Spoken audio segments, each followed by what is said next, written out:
ॐ तव कथामृतं तप्तजीवनं कविभिरीडितं कल्मषापहं शरवणमङ्गलं श्रीमदाततं भुवि गणन्ति भूरिदा जनाः. Your words are like nectar, bring life to scorched souls. They are praised by poets and remove all sin. They are auspicious to hear, wonderful and exalted. Those who spread these words throughout the world are truly giving souls. Welcome, everyone, to our class on the Gospel of Sri Ramakrishna. We're starting toward the bottom of page 635. This is the chapter, Visit to the Sinthi Brahmo Samaj. And this chapter begins on page 623, October 19th, 1884. And Sri Ramakrishna is talking to some of the Brahmo devotees, but in particular, he's had a long conversation with Vijay Krishna Goswami. You may remember that they were supposed to have the regular service of the Brahmo Samaj. That meant that Vijay Krishna he's the Acharya, and he's supposed to go up to the platform and deliver some sermon, and there'll be some singing and other things. And everything was delayed because Sri Ramakrishna was engaged with conversation with everyone. And so Vijay was very humbly requesting permission from Sri Ramakrishna, because they were pressing him also to perform whatever service that they have. So now we're resuming the conversation. I'll start with the question, a Brahmo devotee. Is God different from his Shakti? Now, there was actually a very long conversation about all of this. And it's very surprising that this Brahmo devotee will ask this question, because Thakur was talking about for several pages that which is Brahman is Shakti. So I tried to emphasize one point last week, that when Sri Ramakrishna talks about Brahman and Shakti, that we have to understand two different contexts and two different meanings of Shakti. When he's talking about this power, Shakti, the power that belongs to Brahman, then they're inseparable.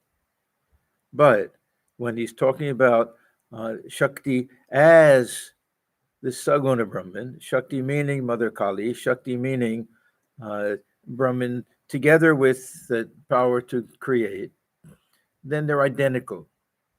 It's not a question of one belongs to the other. Then there are two different names for the same reality. This is why Sri Ramakrishna could tell Narendra that that which you call Brahman, I call Kali, Shakti. Yeah. But this other question, that can there be an attribute that's not directly connected with the substance? Can we imagine this Purusha and Prakriti being separate? Yeah. And the Sankhya system will consider them, the nature can somehow, Prakriti can somehow have its own separate parallel existence with its Purusha, and yet requires it, needs it. But still, they're kind of separate. Then the in-between position will be that the Brahman itself possesses qualities and characteristics, attributes. So that means that Brahman is essentially Saguna Brahman. So this will be the position of Ramanuja. Or the Shaktas, we can say even. Then the other position will be that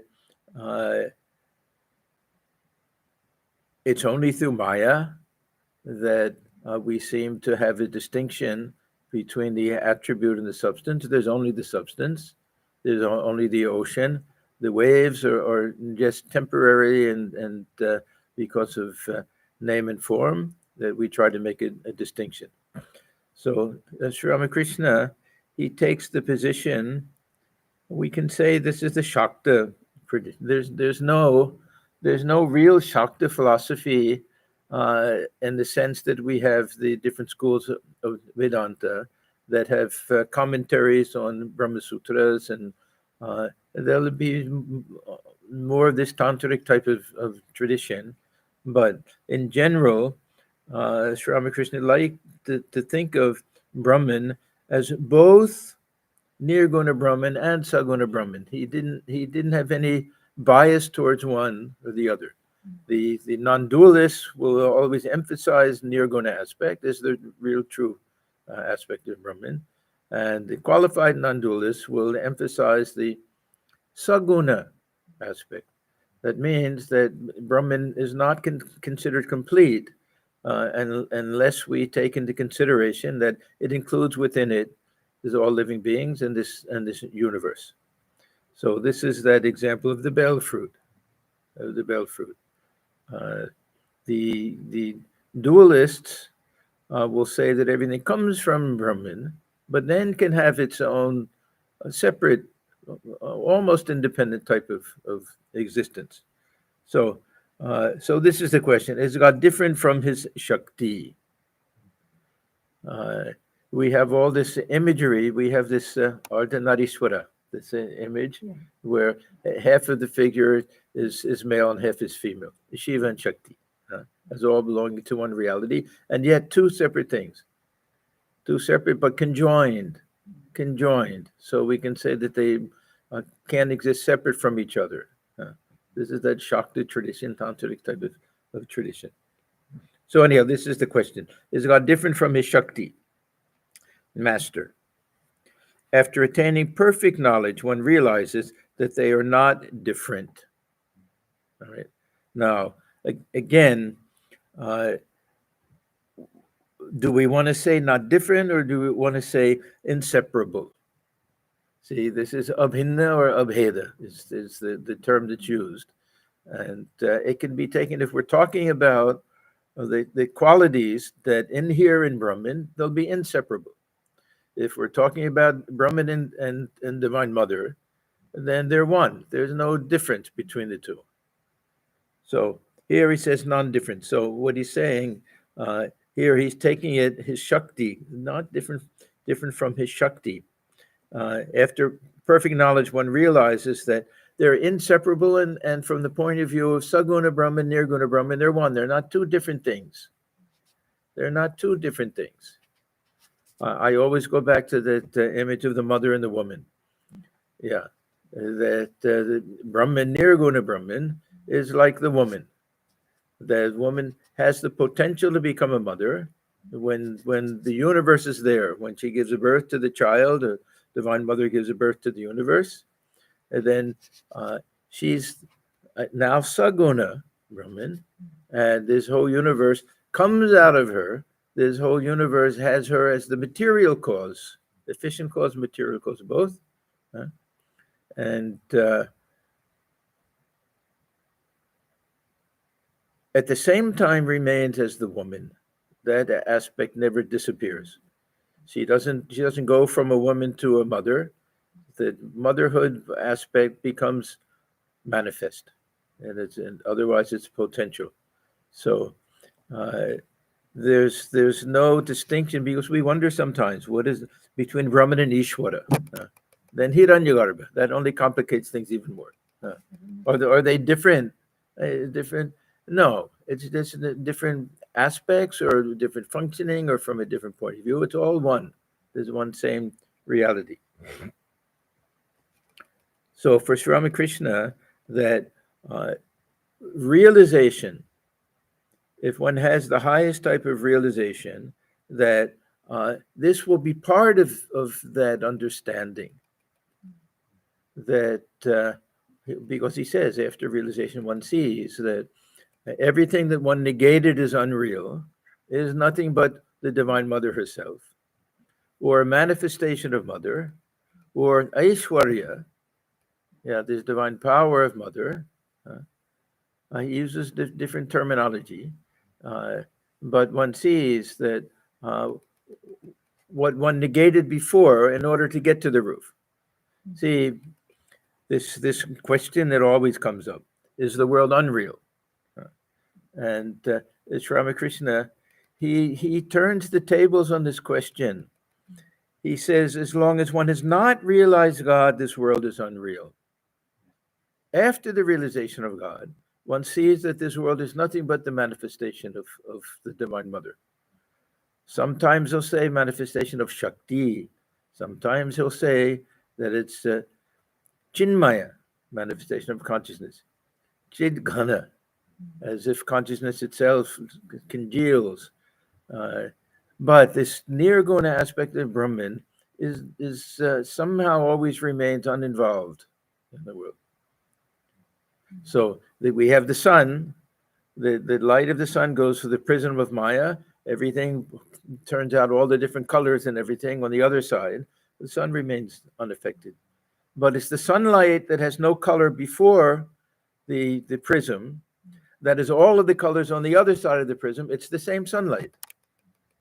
Now, these are analogies, and analogies only help us to a certain extent. The analogy makes us think we understand. Right? Yeah. And see, he said we know how the sun reflected in the containers. Oh, yeah. Now it's very simple. Now I know how one Brahman appears to be many jivas. But do we really understand? Yeah. So Sri Ramakrishna says that we have to have the highest type of realization. And then it's a question of direct experience that then we really see. But for Sri Ramakrishna, and he uses this language, of course, Nitya and Leela. He doesn't use Maya. Very rarely when he talks about Maya, it's more attachment and delusion. It's not in a metaphysical sense. But he says this going from Leela to Nitya and back is not going from the unreal to the real. It's going from the relative to the absolute. And he says that Leela is also real. He corrects M one time. M says something that we go to that ultimate reality. He says, no, Leela is also real. So from this point of view, this is how Swami Turiyananji, now on his deathbed or just before he passed away, he was able to say, Brahma Satyam, Jagat Satyam. Yes. Ramakrishna says that one can't stay in the seventh plane or in the Nitya for that long. One has to come back down, and the mother retains in me the ego of Bhakta and Shankaracharya, the ego of a teacher. Yes. But I know Ramana Maharshi says that the mind is destroyed, and there's no Ramana there. There's just a body that we ignorant see, but there's no being Ramana there. Yeah. Wait. You have to understand one thing. Yeah. No one can hear you. Okay. So it has to be a very concise, quick question. Otherwise, there's the thinking what's going on here. Okay. Yeah. Ramana Maharshi, after his realization, did he not come back into his mind?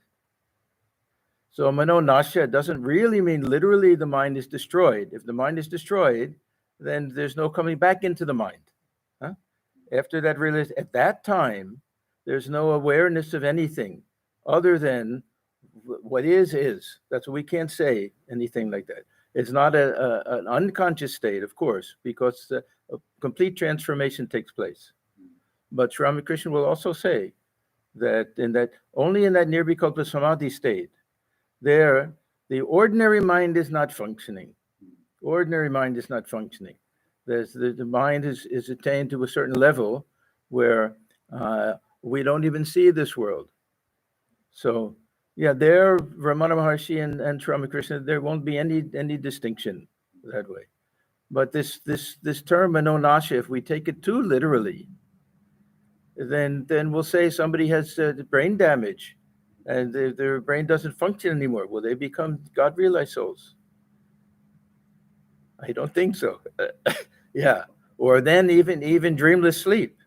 The mind is not functioning then. We come out of dreamless sleep, there's no transformation. But the samadhi, we may say that there's nobody there at that time, but something is happening because the ultimate transformation takes place. We just can't describe it. This is the position of Sri Ramakrishna.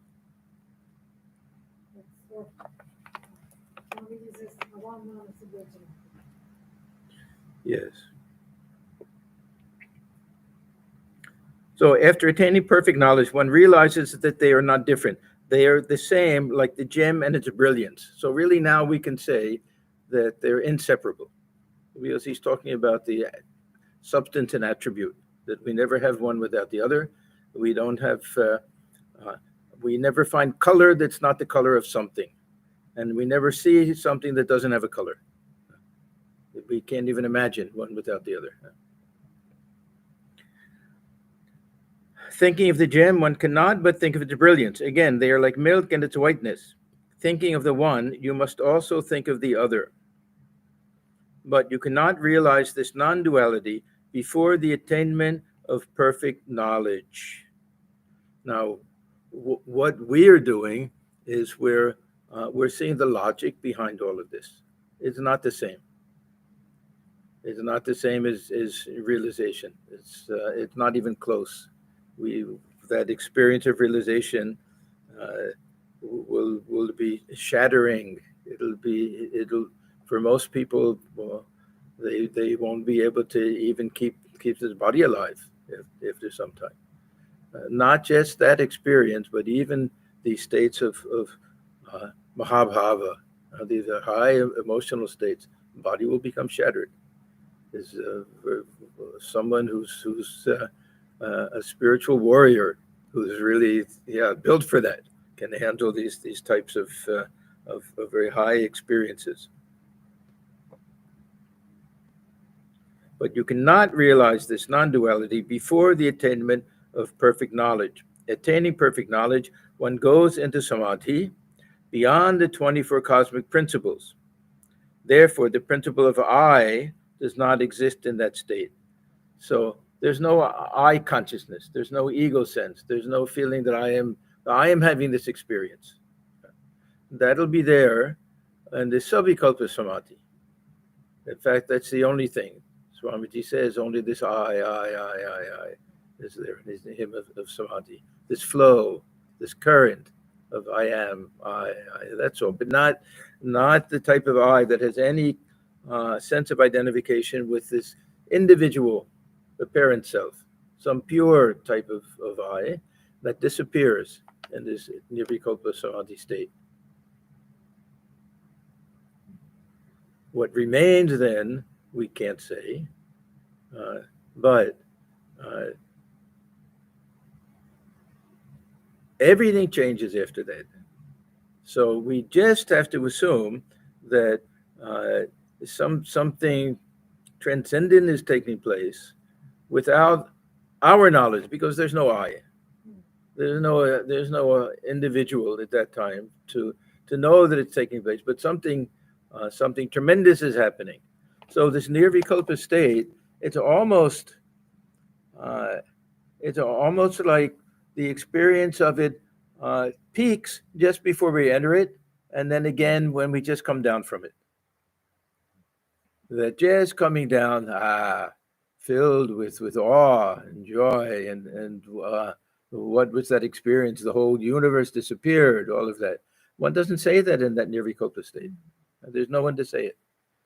So it's just before, and it's almost like there's some people who say they never dream. Huh? They dream, they don't remember it. That they just don't have access somehow, but it's a dream. They really have a dream. They really have a dream, and it can affect their mood that during the day even. Sometimes we'll get up and we'll feel happy. We won't know why. Or we'll feel a little disturbed or anxious or worried, something like that. Then later in the day, we remember, oh, I dreamt that happened. Now, maybe what happened if we never remember it, but it still has some transforming effect on us. it's not a good example, but something like that with this nirvikalpa samadhi.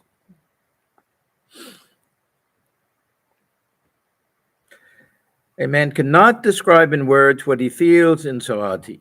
Coming down, he can give just a hint about it.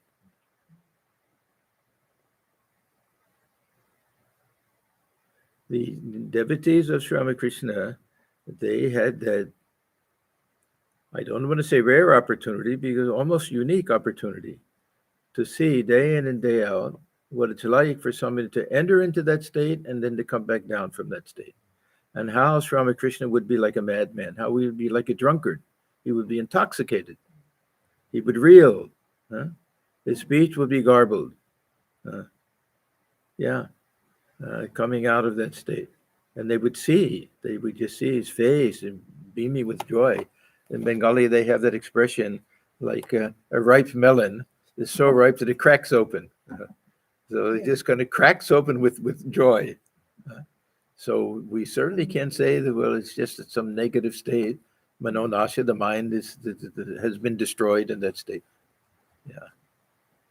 That's why Sri Ramakrishna always says, whenever they say that God can't be realized through the mind, he said, no, God can't be realized through this ordinary mind. It'll be that mind that itself becomes transformed. That mind that goes higher and higher with it, through the kundalini, if we understand it that way, and has the capacity to realize subtler and subtler things. And then finally to merge, that mind merges in consciousness. So he says, pure mind, pure buddhi, pure atman, one and the same. We merge the mind in the buddhi, intellect, merge the intellect in the atman. Then only oneness in that state. And even that we can't say. Beyond 1 and 2.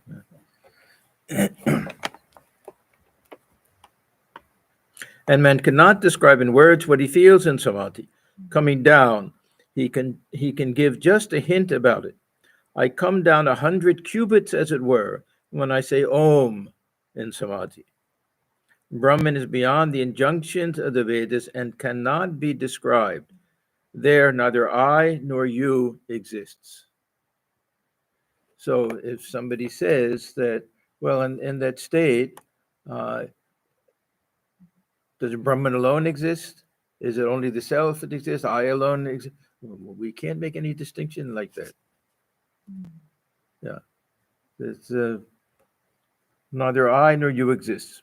Then he says, as long as a man is conscious of I and you, and as long as he feels that it is he who prays or meditates, so long will he feel that God is listening to his prayers and that God is a person. Now, person, of course, we don't have to take as physiologically having human form or anything like that. But this is a teaching of Sri Ramakrishna that it's very hard to say. I myself have no very clear understanding if this is more of a psychological statement or a metaphysical statement. From a psychological point of view, we can understand that we have this, what we've been reading, this Panchadashi. What Panchadashi is called Kutastha. That means it's pure consciousness that is functioning as the witness, Now, as long as we have a sense of I, we put ourselves on the other side of that sense of that stick that Thakur says is lying on the surface of the water. It'll push this antaryamin, this kutastha, this witness, to the other side, push us on the opposite side, and we'll look upon that as the indwelling presence of God. In Gita, this is very much emphasized. Ishvara sarvabhutanam hridaya arjuna tishtiti. He dwells within the hearts of all beings. If the sense of I disappears, or if we look at it from the other side, then we can say that's my own higher self. So Swamiji says sometimes, who are we praying to? We're praying to our own higher self, Atman. Or we can say that this is that that point of oneness between the Jiva and Ishvara. That oneness is with his witness, that point. So if we're on the other side, if we think of ourselves as having personality, then it makes sense that we'll feel that presence within, that is listening to not just a prayer, every thought that goes in our head, every statement that we make, every movement that we make, we have a feeling that it's being witnessed. Now, who is the witness? I myself, the witness. From one point of view. The other point of view, it's Ishvara. Ishvara is the one dwelling within. I'm not even the one acting. He is the one who's acting through me. This is from the slightly dualistic or devotional point of view. Yeah. But the Jnani can also look at it from this point of view. Now, when we say look upon it as a person, now we get a little bit of subjectivity here, because now everyone is free to picture that indwelling presence in any manner that we like. In most religions, this indwelling presence is thought of as somewhere in heaven. Vedanta at least will pull it down. Sri Ramakrishna says at 3 different stages. In the beginning, one thinks of God, heta is far away. And then one thinks of God dwelling within the heart. And then one sees God everywhere. That's the highest, he says. So here we get a lot of these kind of what I call psychological teachings, that God will take the form that we most want to see. That this His Shakti, this cooling power that we have, will cause the ocean to form blocks of ice. Now, everyone will have his or her own block of ice, depending on the form that they love. It'll come out of that love. So it's kind of a psychological doctrine, which allows for this concept of Ishta Devata. It allows everyone to picture God differently. It allows everyone to worship God, even mother or father, even though, yeah. But our understanding of that allows us to appreciate everybody's right to think of God in whatever way that appeals to them. Now, is it just 100% subjective? That Swamiji says, if there's a water buffalo, his conception of God will be of a great water buffalo. Now, does that mean that they really have a great water buffalo? That sounds like mostly subjective. But the way Sri Ramakrishna explains it, the water itself is the ultimate reality. The shape is secondary. And that can meld back into the ocean. And it's always the same water as the ocean, no matter what. So some combination of subjective and objective. And this will be a big argument among the devotional schools and the philosophical schools. Many of the devotional schools will say that it's not subjective at all, and the block of ice that we see, everybody should see the same block of ice. Yeah. Now, Sri Ramakrishna gives that impression that they'll all melt back into the ocean. One time, he says, there are places where it's so cold that the ice never melts, and it becomes crystallized somehow. Yeah. What he meant exactly are hard to say. Yeah. But really, if we think about it, even as children, when I was growing up, we were never told to think about God in any particular way. And God was formless, but you prayed to God. So somehow, very commonly among many people, the image of an old man with a long white beard comes into the mind. Huh? Yeah. I don't know. Is that also? Yeah. Somehow. Now, if we understand that this allows us to have some devotion, that it gives us faith in everything, then that the subjective part of it is secondary. If we really believe that there is some divine power, and some, not just power, but there is some truth to this idea of personal God. Now, this again will be there'll be jnanis who will not accept this idea of personal God. We don't find it really in the Upanishads and other things. And Gita is very, very strong. The whole thing is about the personal God.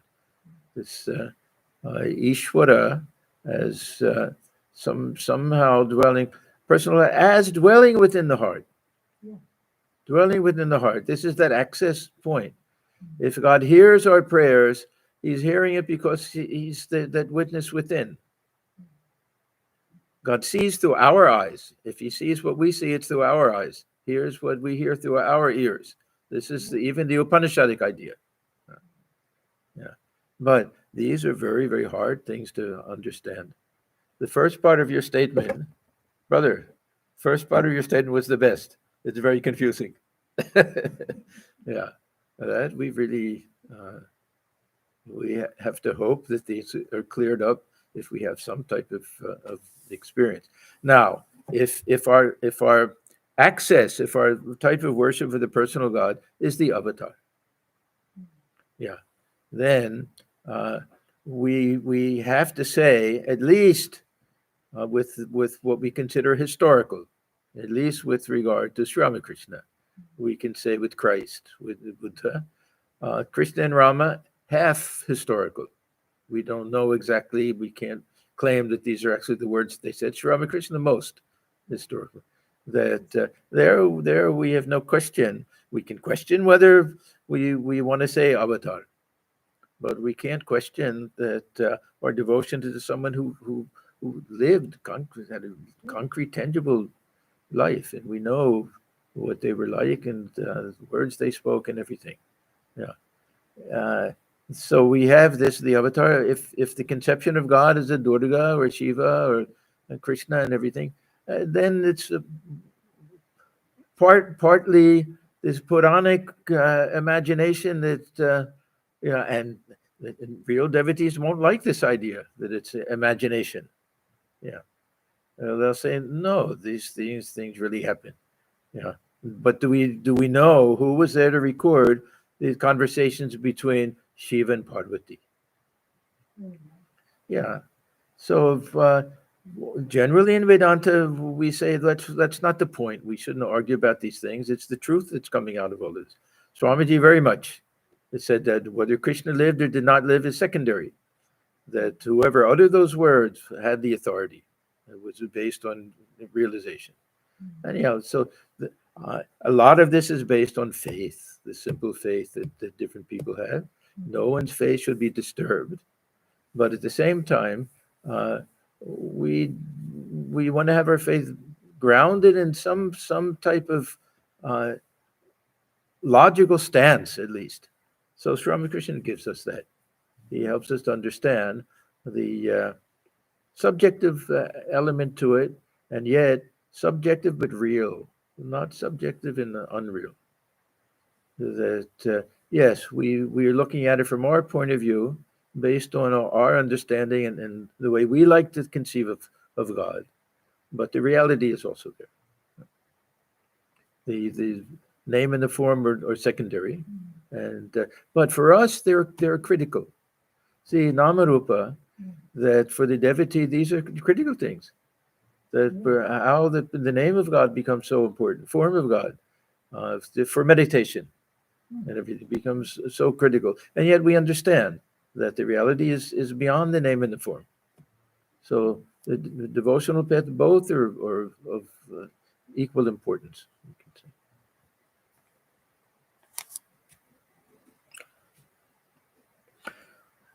As long as a man is conscious of I and you, and as long as he feels that it is he who prays or meditates.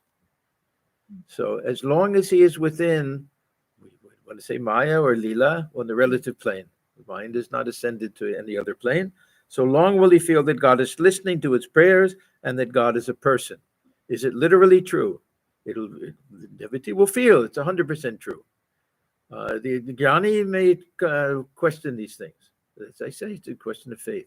For Sri Ramakrishna, he understood the standpoint of the Jnani, but for him it was literally true.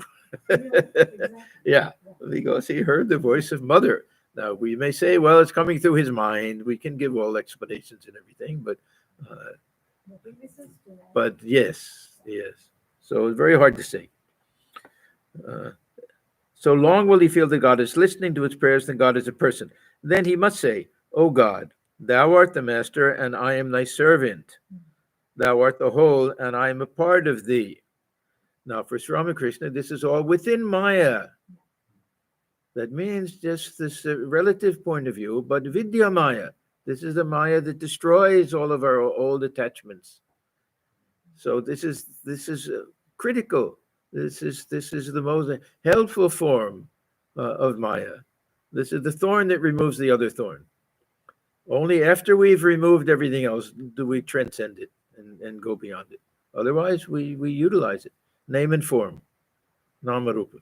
We use it. What if we say that the name and form are secondary? I won't do my japa. Just repeating the name. I won't try to picture the form of God. How do we meditate? Yeah. I mean, there'll be jnanis who will do that, of course. There'll be some, but they have to have tremendous strength of mind. Then he must say, O God, thou art the master, and I am thy servant. Thou art the whole, and I am a part of thee. Thou art the mother, and I am thy child. See, all of these are possibilities for different types of devotees. Some won't like this idea. Why should I think of myself as a child? I want to think of myself as a servant. It depends on their spiritual attitude. At that time, there exists a feeling of difference. A feeling of difference. If I want to think of myself as a child of God, I have to think of God as mother is different from the child, but child depends on the mother. Child comes from the mother. Yeah, child takes birth from the body of the mother. So that relationship is there. It's not a type of dualism where there's no connection. It's the most intimate connection. At that time, there exists a feeling of difference. I am one and thou art another. It is God himself who makes us feel this difference. So we can say, if we want, that it's Maya, that this is that divine plan, that we're born in such a way that we see only difference. The senses go outward. We don't realize the real nature of the self. It seems to be the plan. Why, we don't know. We say Maya, or we can say this is God's plan, like that. And on account of this difference, one sees man and woman, light and darkness, and so on. As long as one is aware of this difference, one must accept Shakti, the personal God.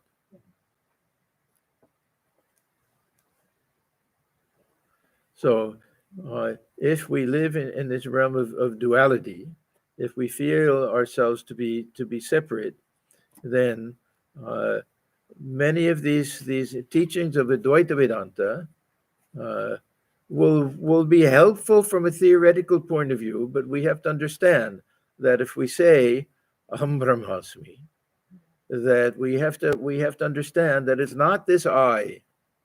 It's not this I. We have to undergo that whole process of peeling off all of the coverings of this I till there's nothing left but the pure consciousness. Otherwise, if we feel or theoretically we may know that, and yet the way we live in the world, everything is based on individuality.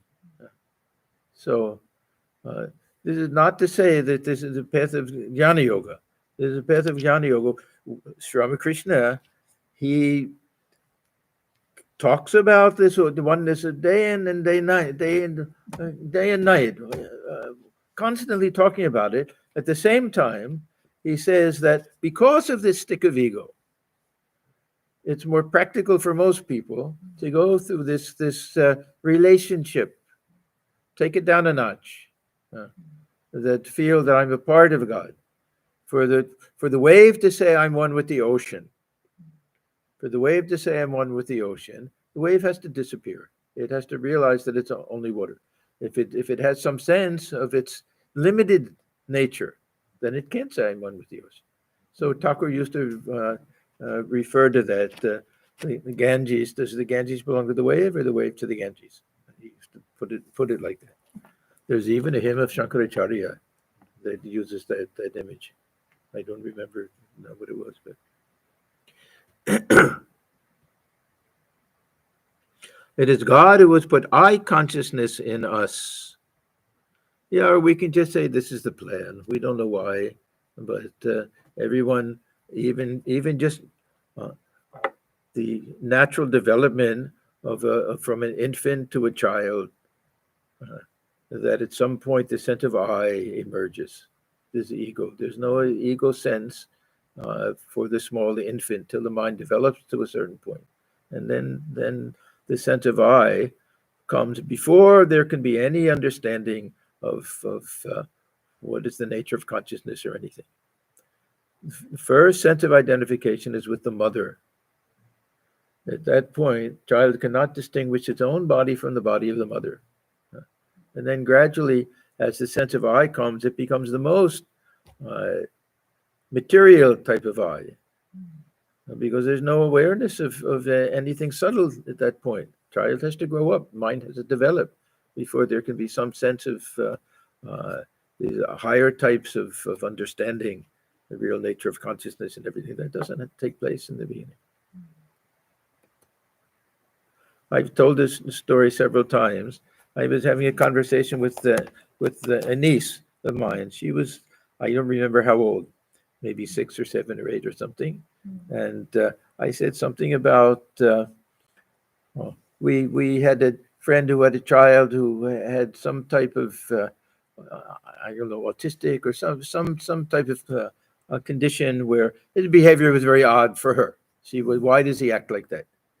So I very brilliantly, I said, sometimes if you're sick, you have some sickness in your body, that he has some type of sickness in his mind.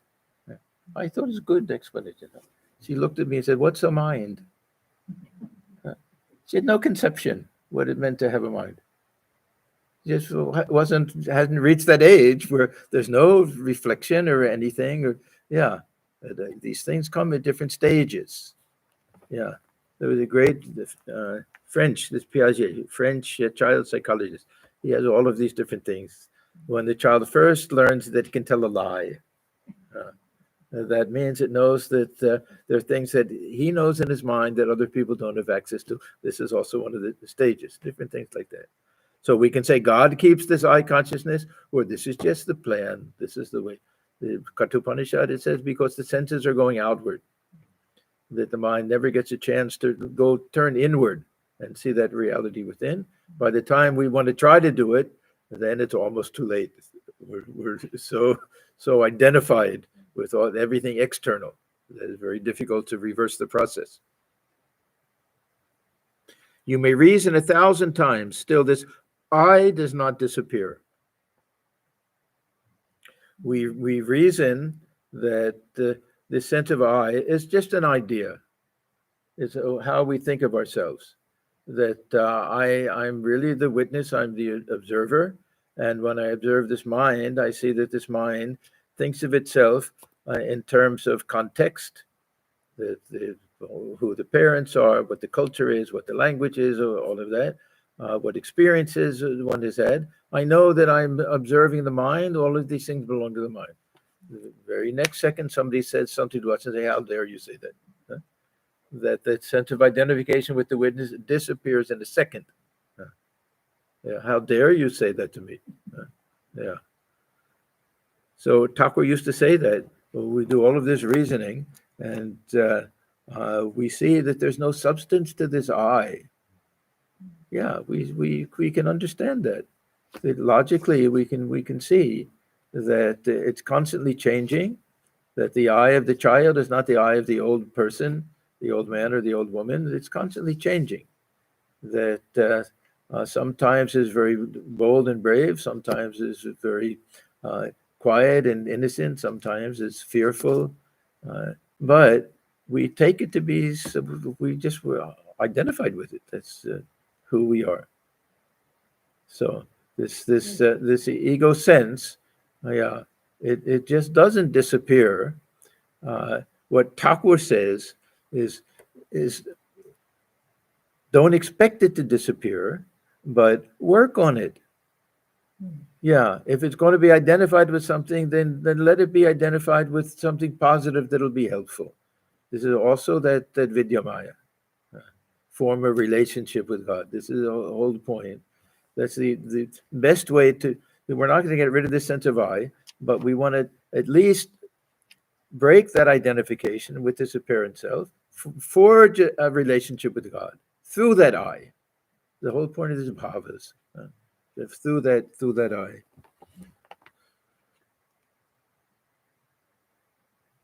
Go back to the present person. Who am I? Yeah, this who am I? This is we want to be grounded in this idea that yeah, this Ramana Maharshi, it came up earlier. Ramana Maharshi, yeah, he was one of the greatest spiritual souls that has been produced in the history of the world. Yeah. I read so much of Ramana Maharshi when I first started, got involved in spiritual things, and yeah, that sense of ourselves as the witness should always be there. It should always be there, but it can be our main focus in spiritual life. For some people, yes. For most people, no. For most people, no, because this other sense of I will come back immediately. This other false type of identification. But it should be there. This is why Sri Ramakrishna says, keep this knowledge of Advaita, keep it in your pocket. Yeah, I know this is the ultimate truth, but I also know my weaknesses, and I know what may work best for me. There'll be a handful of people who can do that. This jnana yoga, but they have to really have some very deep sense of dispassion and lack of interest in relationships and no desire for worldly enjoyment or pleasure. A very strict path, extreme vairagya. Yeah, that has to be there. We liked for Swami Krishna, he liked to combine, to soften it a little bit. Yes, know that that's the ultimate truth, and know that there are many ways to realize that truth. And everybody has a different path, but everything will end with this idea of oneness. And the real nature of the self, as the witness, that'll even disappear in this Nirvikalpa Samadhi. Coming back, we have this, that Shankaracharya, he kept his eye of knowledge. His eye of knowledge, we can only guess what it meant for him, but probably that constant awareness that I am the self, I am the witness. Yeah. For the devotee, constant awareness of I am a child of God. God dwells within. This I is not the I of the doer. I do as mother makes me do. Yeah. Both are equally beautiful and equally authentic and genuine. We can't make a distinction between them. It'll depend on the route that we take to get to the roof will determine the attitude when we come back down again. We won't be a different person. We'll be transformed. But the sword that turns into gold, it'll have the same shape as the sword from before. There won't be that type of radical change. Even the personality traits. Someone is an introvert. Someone has a good sense of humor. Someone is very grave and serious. After realization, they may have all of those traits, but nothing will be binding for them. And everything, the light of the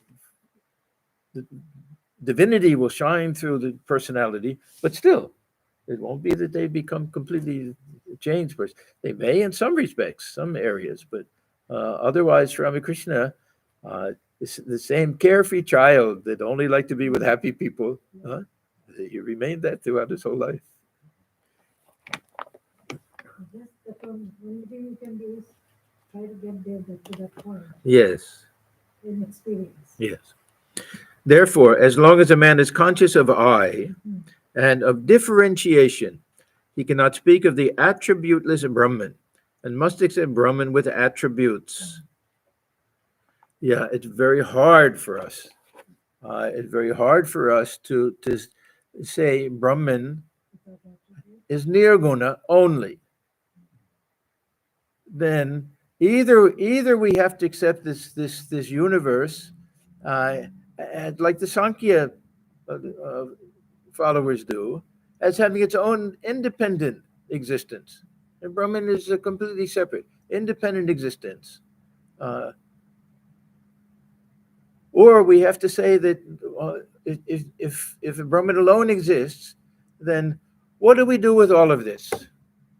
Now, if somebody says it's not real, it's like a dream, that does not solve the question. How do we explain the dream? If a Brahman can't even be a dreamer, the Brahman Nirguna Brahman means that there's no Shakti, that it's just the sun.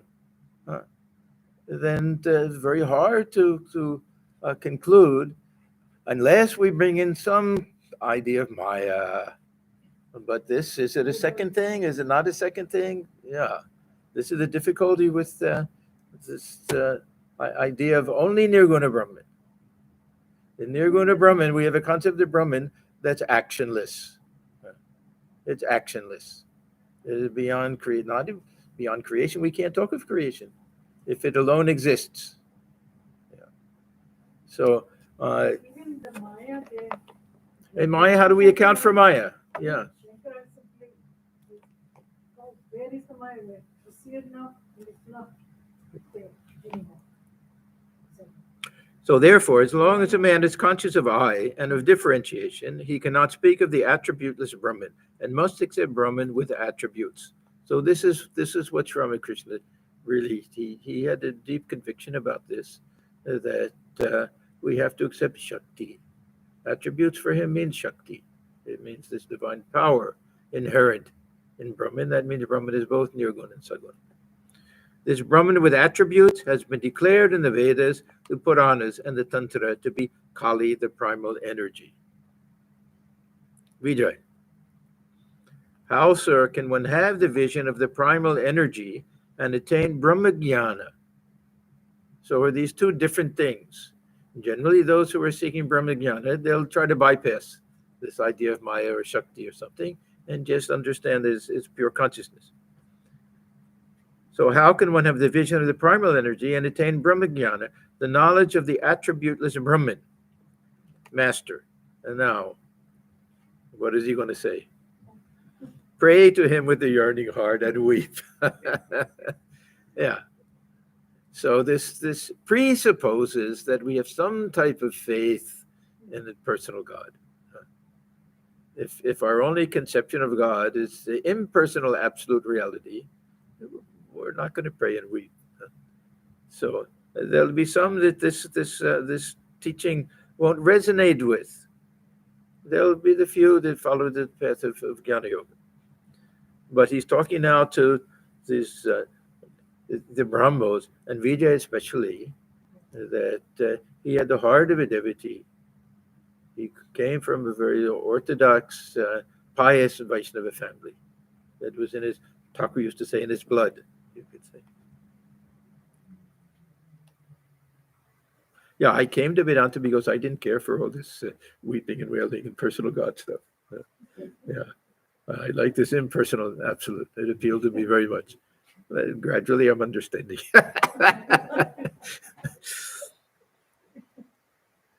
So pray to him with a yearning heart and weep. That will purify your heart. Actually, this avatar saves people that don't have a really strong faith that there's a personal God who hears their prayer. This divinity manifest in human form. That this is a very appealing kind of idea. You see, now we'll get some more philosophy here. So first he says pray with a yearning heart and weep, and then that will purify your heart. So he's not saying pray to God for Brahmajnana and God will give you Brahmajnana. He's saying through this prayer, purification will take place. Then the vision can happen. He's not saying that your prayer will be answered. He said this power of prayer will purify the heart. Now, there'll be some who will say that, of course, it's grace. We can look at it that way also. Anyhow, let me finish it. Pray to him with a yearning heart and weep. That will purify your heart. You see the reflection of the sun in clear water. Now, this is not exactly the same image that we have, the sun divided in many different things. This is that idea that we don't see God is being reflected within the heart day and night, but the water of the mind is either too choppy or too muddy, and we don't see a clear reflection. If we look, won't recognize our own face. Yeah?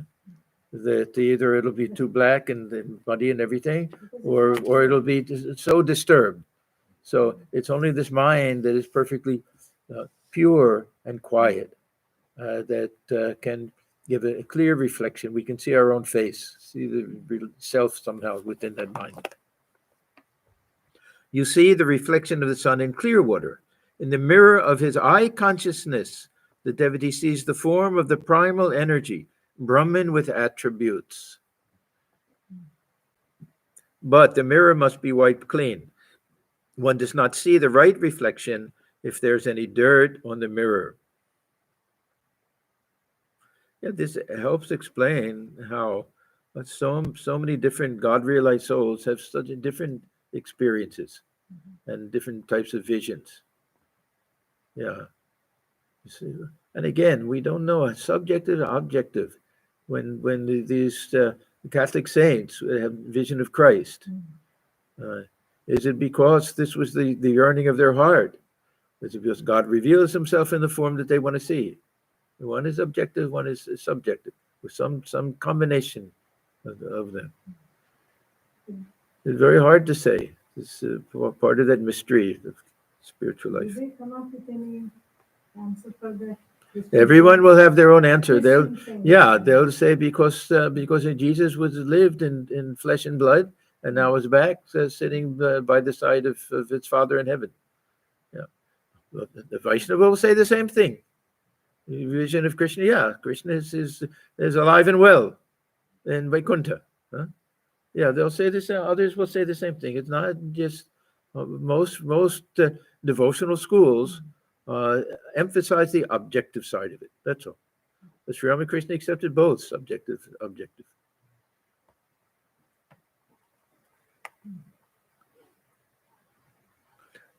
As long as a man must see the sun in the water of his eye consciousness and has no other means of seeing it, as long as he has no means of seeing the real sun, except through its reflection, so long as the reflected sun alone, 100% real to him. As long as the eye is real, so long is the reflected sun real, 100% real. That reflected sun is nothing but the primal energy. So those who have some experience, some vision and everything, they won't question it. Narendra could question Sri Ramakrishna's visions, the hallucinations. Mona Bhul. These are just, yeah. But for Sri Ramakrishna, how could he question? He could question a little bit because he was so guileless. Mother Narendra said this, is it possible? This is just my own hallucination. And mother would say, no, my child. Like that. But if you see Brahmajnana, the knowledge of the attributeless of Brahman, then proceed to the real sun through its reflection. Yeah, that means that we turn deep within. We don't look for Brahman pervading external things or anything like that. We have to get rid of everything else, purify the mind, let no thoughts interfere, let the mind become merged and one-pointed, like the arrow and the target, and then Brahman, have that realization. But if you see Brahmajnana, the knowledge of the attributeless of Brahman, then proceed to the real sun through its reflection. Pray to Brahman with attributes. So if we have that faith, and even if we don't have faith that God will answer our prayers, but we have faith in prayer. This is very important. That if somehow we feel, many of the prayers that we find in this Vedic Vedantic tradition are not really addressed to anybody. Yeah. They lead me from the unreal to the, who are we asking to do all of that? Huh? Yeah. So some of them are just expressing that longing of the heart in words. And whether the prayer is answered or not,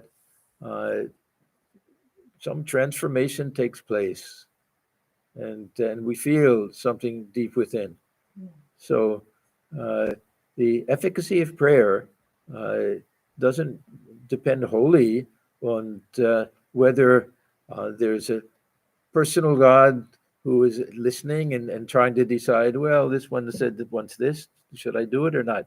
Should I grant this prayer or not this prayer? This is a very, I don't want to say childish way of looking at it, but the process of God dwelling within, allowing. See, when Thakur talks about prayer, what is he talking about? He's only talking about, grant me pure love and devotion. He's never talking about, grant me this, grant me that. He says only pure love and devotion. That type of prayer will always get a response. Doesn't require anybody else. That's the only type of prayer that he's encouraging us to do.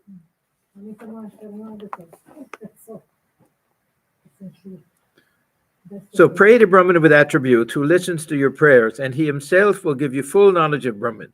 For that which is Brahman with attributes is verily Brahman without attributes. That which is Brahman is verily Shakti. So, Nirguna, Saguna, both. Impersonal, personal, both.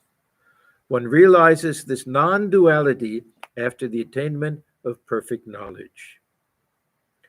The Divine Mother gives her devotee Brahmajnana too, but a true lover of God generally does not seek the knowledge of Brahman. They prefer a relationship. For Sri Ramakrishna, I would say that his mind was equally drawn to merging in that infinite absolute reality, or to having that relationship. When he was in that, after his Nirvikalpa Samadhi, the mind was just very hard for him to pull the mind back down. His preference, if we want to say preference, for keeping the mind at the lower level was because he had a mission to fulfill in life. Not that he didn't enjoy that relationship. I mean, that was precious for him. But still, that he would say, Mother, don't let this mind get merged in Brahmajnana. Let me talk to the devotees. Let me enjoy their company. Okay, so we're stopping here towards the bottom of page 636. Om Niranjanam Nityamanantarupam Bhaktanukam Bhatatu Vikraham Ishavataram Parameshamidhyam Tam Ramakrishnam Shirasa Namama. We bow our heads before Sri Ramakrishna, who is stainless, of infinite nature, whose heart melts in sympathy for his devotees, who is an embodiment of the divine and the Supreme Lord, and ever worthy of our worship. Om Shanti, Shanti, Shanti. Peace, peace, peace be unto all. Okay, thank you, everyone. And we will see you next Friday. I will not be here. So, yeah. So, well, anyhow, we'll post it on the website. But I think there may be, next Friday we want to class. Following Friday we'll have class. Okay.